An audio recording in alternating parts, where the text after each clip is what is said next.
ప్రభునందు ప్రియమైన శ్రోతలకు వందనములు. ఈ పోడ్కాస్ట్ కార్యక్రమంనకు స్వాగతం. మీ అందరి కొరకు ఈ కార్యక్రమమును ప్రసారం చేయుచున్నాం. విని దైవాశీస్సులు పొందుకోగలరు. మన ప్రభువును రక్షకుడైన యేసుక్రీస్తు వారి శుభమైన నామంలో మీకు నా శుభములు తెలియపరుస్తున్నాను.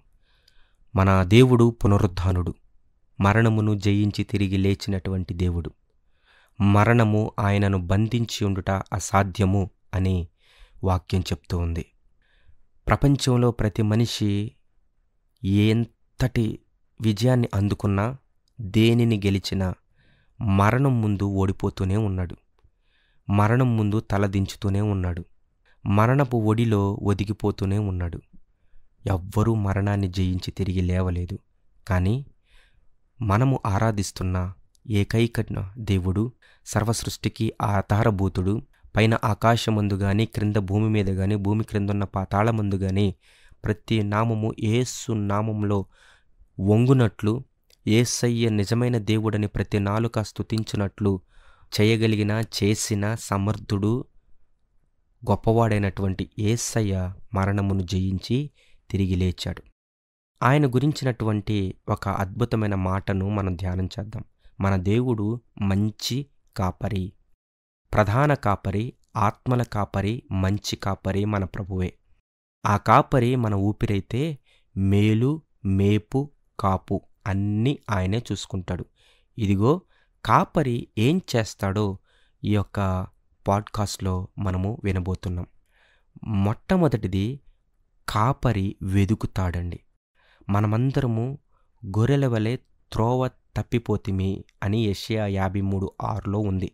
తనకిష్టమైన త్రోవకు తొలగిపోయాడట మనిషి. అంటే తనకు ఇష్టమైన దేవుణ్ణి నమ్ముకొని కష్టాల పాలయ్యాడు మనిషి. ఆ విధంగా నశించిన మనుషుల్ని, మానవుల్ని, మనల్ని వెదకి రక్షించడానికి వచ్చాడు యేసుక్రీస్తుల ప్రభువారు. లూకా 19:10.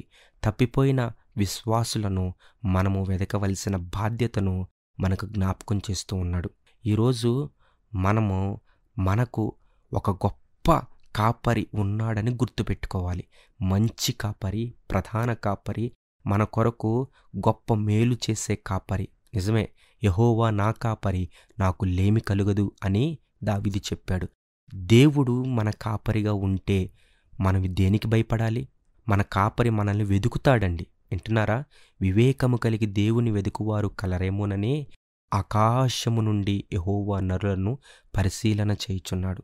అంటే దేవుణ్ణి వెదికేవారు ఉన్నారేమోనని దేవుడే వెతుకుతున్నాడంట. ఎంత అద్భుతమో! దేవుణ్ణి వెదికేవారు ఎవరన్నా ఉన్నారా అని దేవుడే వెతుకుతున్నాడు. నిజమే, మనము తప్పిపోయి ఎవరెవరినో వెతుక్కుంటూ మనకు నచ్చిన వాళ్ళ దగ్గరికి మనము పరిగెత్తుతూ మనము తప్పిపోతున్నటువంటి స్థితిలో ఉన్నాం. మనకిష్టమైన వారిని వెతుక్కుంటూ కష్టాల పాలు అయినప్పుడు యేసయ్య మనల్ని వెతుక్కుంటూ మన కోసం వచ్చాడు. ఎంత గొప్ప దేవుడు! నశించిన దానిని వెదికి రక్షించుటకు మనిషి కుమారుడు వచ్చాడు. కాపరి నీ జీవితంలో ఉంటే నువ్వు ఎటు వెళుతున్నావో, ఎక్కడికి వెళ్తున్నావో, నువ్వు ఎలాంటి పరిస్థితులు ఫేస్ చేస్తున్నావో నిన్ను వెదికేటటువంటి దేవుడు నీతో ఉన్నాడు. ఈ మాటలు వింటున్న మనందరికీ ప్రభు ఇస్తున్న ధైర్యం ఏంటో తెలుసా? మన దేవుడు మనల్ని వెదికే దేవుడు, మనకి మేలు చేసేటటువంటి దేవుడు అని గుర్తుపెట్టుకోవాలి. నువ్వు ఆయన్ను వెదకకపోవచ్చు, కానీ గుర్తుపెట్టుకో, నిన్ను ఆయన వెదుకుతున్నాడు. ఆయన వెదుకుతున్నప్పుడు నీవు ఆయనకు కనబడాలి. నువ్వు ఎక్కడెక్కడో దాంకొని నువ్వు ఒకవేళ తప్పించుకునే ప్రయత్నం చేస్తే మరింత ప్రమాదంలో పడిపోతావు. ఆది దంపతులైన ఆదాము హవ్వలు తప్పు చేసి చెట్టు చాటును దాంకుంటే దేవుడు, ఆదామా నువ్వు ఎక్కడున్నావు అని పిలిచాడు. అప్పుడు దాంకున్నారు, ఆయన దగ్గరికి రాకుండా. చాలామంది దేవుని వాక్యం మాట్లాడుతున్నప్పుడు దేవుడు పాటల రూపంలో, మాటల రూపంలో, లేదంటే కరపత్రాల రూపంలో, లేదంటే ఒక వాట్సాప్ స్టేటస్ రూపంలో, లేదంటే వాట్సాప్ మెసేజ్ రూపంలో, లేదంటే ఏదో ఒక పరిస్థితి ద్వారా దేవుడు నీతో మాట్లాడుతున్నప్పుడు ఆయన మాటకు నువ్వు లోబడి ఆయనకు దొరికితే దీవించబడతాం. వెదుకుతున్న దేవుడికి దొరకాలి. మనం దొరకకుండా తప్పించకపోతే నిన్ను నన్ను అపవాది కూడా వెదుకుచున్నాడని వాక్యం చెప్తుంది. ఎవరిని మృంగుదునా అని అపవాదంట వెతుకుతూ ఉన్నాడంట. మరి నువ్వు ఎవరికి దొరుకుతావు? మంచి కాపరి అయిన దేవుడికి దొరుకుతావా? నిన్ను ముంచేసేటటువంటి శత్రువుకు దొరుకుతావా? మంచి కాపరి అయిన దేవుడికి గనక మనం దొరికితే ఆయన మనల్ని కాపాడుతాడు. ముంచేసే అపవాదికి దొరికితే మనల్ని కాటేస్తాడు, మనల్ని మృంగేస్తాడు. ఎవరిని మృంగుదునా? గర్జించు సింహం వలె ఎవరిని మృంగుదునా అని తిరుగుచున్నాడు అన్నమాట.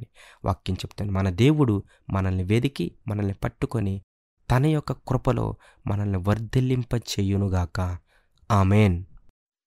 ఈ కార్యక్రమమును గూర్చి మీ సలహాలు మరియు మీ ప్రార్థనా అవసరతల కొరకు మమ్మను సంప్రదించవలసిన మా ఫోన్ నంబర్ 948585085039 మరియు ఈమెయిల్ ఐడి info@fibaonline.org. మా ఫోన్ నంబర్ మరొకసారి 9480585039. Email ID info@fibaonline.org.